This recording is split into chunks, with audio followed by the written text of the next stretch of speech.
นี่เขาของเราก็สุกแล้วทุกคนเลยบ่ พี่ดาวก็ช่วยเขาตามเคย มันจองในนาไม่แรงจองครับมึงเถอะกันจองมันลิกรุ่นนอกเห็นไปหน้าหน่อยเบ็ดเลยเนี่ยมา อืม ก็ตั้งแต่6เนาะ ไปปีนี้ดูมันปีนี้เจอตาดุกอง คนเลย อาหารเสาเดียว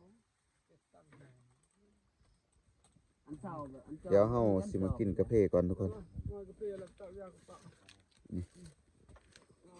จอกใส่จอกอันนั้นไม่สอด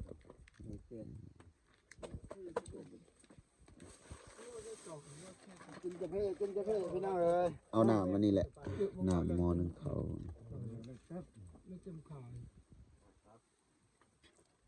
มาแล้วให้ก่อยล่ะ จะดูตับโอเคบางส่วน ใกล้จะดูจังไงกันคือคน แล้ เดียว ว ตับ จะจ้า เดี๋ยวนี้ก็เอา ใส่น้ำละลาย คือดูสิเรียกโลแล้วแต่หน้าบ้านน่ะ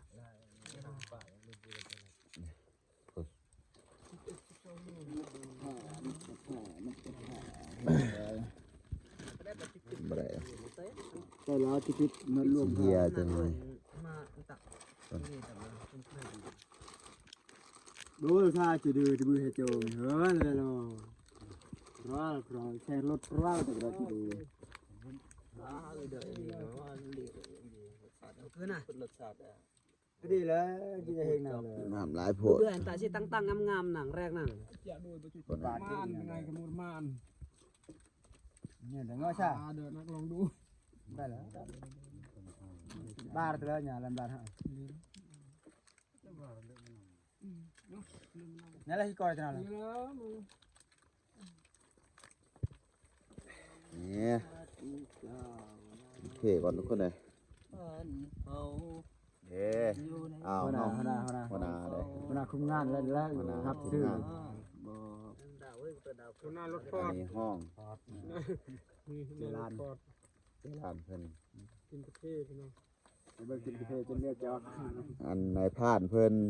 นว่ากระหอกมันยานี่มันขึ้นกกใหม่แหละปกติกระหอกมันก็ย่างตามดินนี่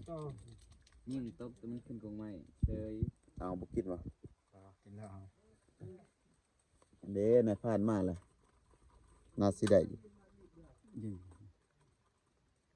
เออ